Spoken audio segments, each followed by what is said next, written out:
DMSU licens 2024. Hvis jeg vil have en DMSU licens, så er det første jeg skal er at blive medlem af en DMSU klub. Jeg kan ikke tegne licens uden at være medlem af en klub, så jeg kan gå ind på dmsu.dk, og under menuen DMSU Motocross-klubber, så kan jeg vælge den klub, jeg gerne vil være medlem af. Og i det her tilfælde, så vælger jeg Mols Cross-klub. Så fører den mig hen til Mols Cross-klub klubmoduls side. Har jeg ikke nogen profil i forvejen, så helt ny i DMSU, så det første jeg skal inde på klubbernes hjemmeside, det er at blive medlem. Og her så skal jeg udfylde mine profiloplysninger, og alle de her felter med udråbstegn på, de er obligatoriske. Transponderfeltet er valgfrit, og alle de grå her, det er nogle systemet udfylder. I det her tilfælde, så har jeg en profil, så jeg går ind under mine tilmeldinger, eller ind under find dit hold. Og herinde er der 3 valgmuligheder. Der er mikro, altså lille bane, og der er den, der hedder stor bane juni, for eksempel 65-85C. Og så er der stor bane, alle maxi-klasserne, der ligger herunder.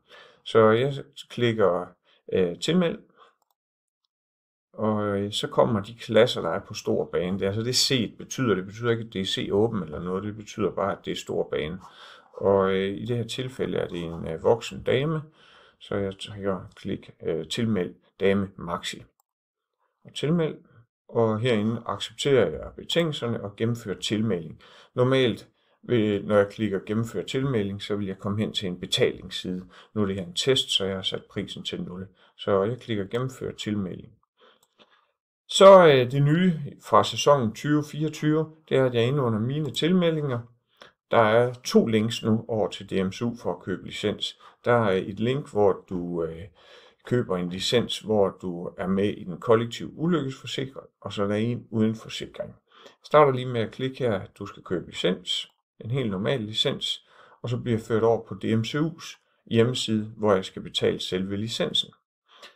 Og licensen i 2024, inklusiv den kollektive ulykkesforsikring, altså ligesom det plejer at være, den koster 1250, og jeg kan acceptere betingelser og gå videre. Men jeg kom i tanke om, at jeg har der DMSU, eller til Mols Cross-klub, altså den klub, hvor jeg er medlem, og så tager jeg den her, du skal købe licens uden forsikring. Klikker jeg på den, så bliver jeg altså mødt af en dialog her, hvor jeg bliver gjort opmærksom på, eller jeg samtykker i, at jeg selv har en ulykkesforsikring, som dækker farlig sport, og herunder motocross. Og det har jeg, så jeg accepterer. Og så koster selve medlemskab, kan man kalde det, af DMSU eller licens, uden den kollektive ulykkesforsikring i 2024, 650 kroner. Jeg accepterer betingelserne, men bemærk, at jeg kan stadigvæk ikke betale. Og det er fordi, jeg skal lige i det her tilfælde vælge et kørenummer. Har du haft licens før, så vil dit oprindelige kørenummer stå her, og så kan du bare betale. Men hende her, hun har aldrig haft licens før, så hun vælger lige et nummer. Det bliver 293. Jeg klikker betal her. Og bliver igen mødt af, at jeg accepterer, at jeg skal acceptere de her, at jeg kører med min egen forsikring. Og ellers så bliver jeg ført over til betalingssiden for en DMSU-licens. Og hvis jeg lige viser, hvordan man så finder sin licens, så går man egentlig ind på DMSU eller sin klubs hjemmeside. Og jeg finder lige en anden profil her, så I kan se, hvordan en licens ser ud.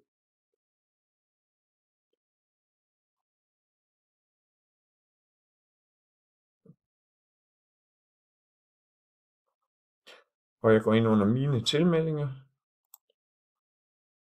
Herinde, så klikker jeg udskriv licens. Og herinde, det kan man printe ud det her, eller lægge på sin telefon. Det er selve licensen.